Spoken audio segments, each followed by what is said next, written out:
به پایان مخلصان عزیزم با فکرم هر یکی شما ما رو شناخته من همون مهربانی خردسالک هستم مهربانی که در فیلم هنری در آرزوی پدر آچه دادام کی می آید نقش آفرین کرده هستم اون مهربانی خردسال عین حال در چندین فیلم های تاجیک از قبیل 18 فیلم تاجیک پشته خندق پیچ فیلم هنری مهدی فیلم هنری شمس‌الدین شاهی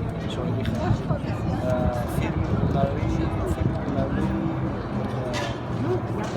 اسرار خفته نشان زندگی و غیر فیلم ها نقش آفرین بودند عین حال برای تماشا در فدراسیای روسیه در شهر مسکو حضور دارم قرار دارم با دیدن تماشای کرمل یعنی میدان سرخ آمده هستم.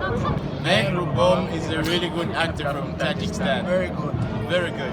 و در اینجا یک چند نقش آفرین باید نمایم با مخلصان خود هم صحبت میشم با خود و فیلم نامای نو رو آورده هستم. 你好，米克鲁布，你是最好的人，祝福你。 تشکر زیاد. عین حال من میرم باز با تماشا تشکر.